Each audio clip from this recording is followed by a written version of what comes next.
was happening, and you didn't have time to do your whole 4-page newspaper, you could do it in just a 1-page. Everything is set letter by letter. So it's 8 hours to set a column, proof it and correct the mistakes. And then when you're finished printing, it is 3 hours for each column to take type apart and put it back into the type cases.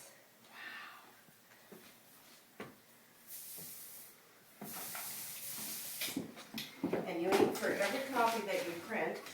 The ink is a combination of royal linseed oil and lamp black soot, and the roller is made from molasses and glue. Oh, really? Yes. If you're making rollers for the winter months, you have to use more molasses so they don't freeze. In the summer, it's less so they don't melt. And the paper is 100% cotton. There is no wood pulp paper until 1868. All paper is made from whatever the ragman collected. And the paper has to be damp when we print. So we wet it, print one side, dry it completely. If you have to do both sides, it's going to be re-wet before you do the other side. And the press is a Washington flatbed. It was made in 1845 in New York. 2 people can print 50 an hour on one side of a sheet. Now these are sticking just because of the amount of ink on the headings. So.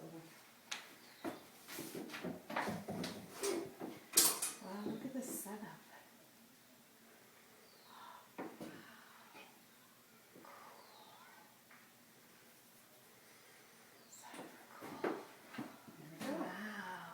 Holy. Now this will be about 12 hours drying time, and we can press them flat and they'll be ready to go.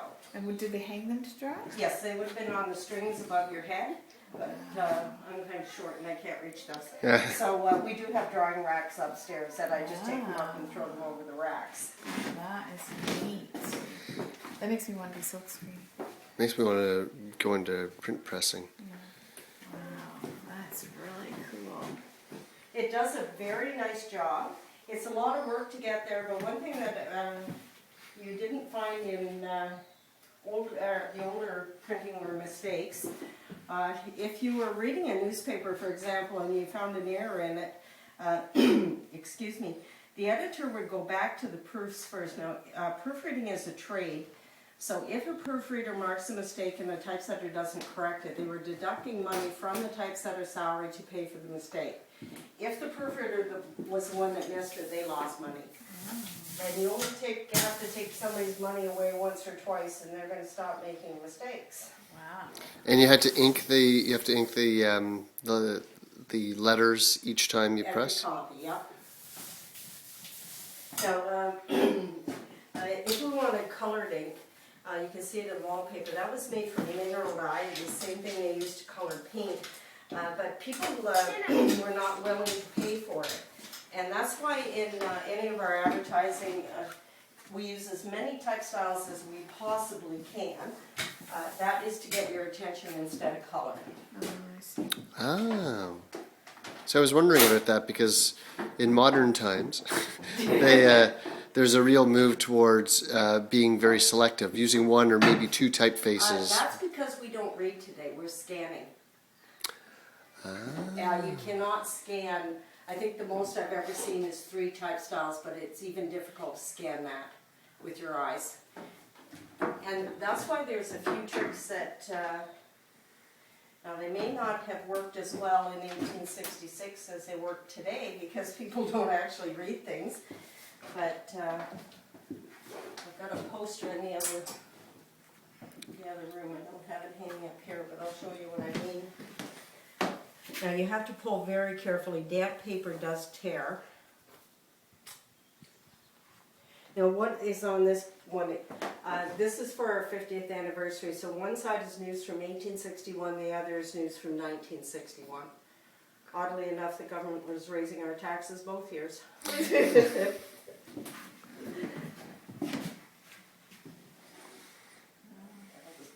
you'd like to go to the back, I'll... Look at this, having been grossly and wantonly insulted yesterday in the streets of Bytown. Yes, now, they did have slander laws in 1866, so you couldn't just go out on the street and say horrible things about people to entertain yourself.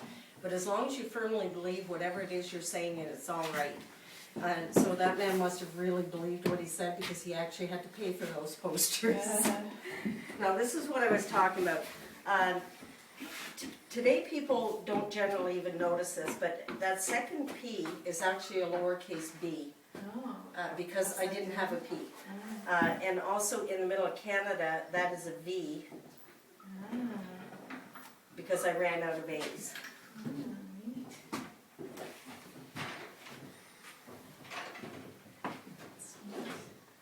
Now, what we're working from here, this one is a lowercase, excuse me. So it contains all the lowercase letters, spaces, punctuation, and numbers. A, B, T, A, G, A, N, D, I, S, O, N, Q, X, Z. The farther out you get, the less often you use it. The uppercase has a capital letter, so they're called uppercase because they're in the uppercase, and the lower because they're in the lower. But the capital letters are in alphabetical order, except for J and U, which are the last two letters to be placed in the alphabet. It was just much easier to put them here than it was to try to train everybody to move over.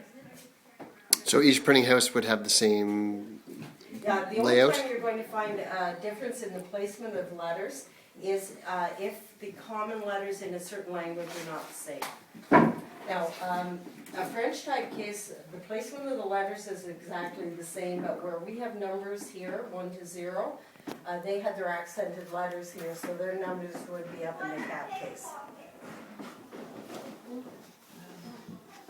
If it looks like a B, it's a D.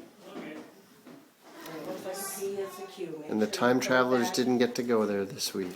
So, and why, so are these all identical, or they're all kinds of trays? So they're different. Every drawer is either a different size or a different style. Oh, I see. Now, the style of case, you can see this one's different than these. This is, the upper lower is what you use for text type, because you can empty those little boxes too fast. Oh, I see. And of course, you don't use as many caps, so we use the California cases for the display type. The from here over caps, same layout, and from there over lowercase, and it is the same layout. The California cases came in at the beginning of the California Gold Rush. Printers thought it would be much easier to take one type style in one drawer rather than have to carry two. Then anything half-inch up is wood, and that's the largest we have over there on the paper cutter. Wow, look at it, eh? It's huge. You wouldn't be using that made from lead, otherwise you'd never move it after you put it somewhere. 2 pages of this newspaper locked in and ready to go is about 300 pounds a type. So if you can lighten it anywhere by using wood, then you try to do that.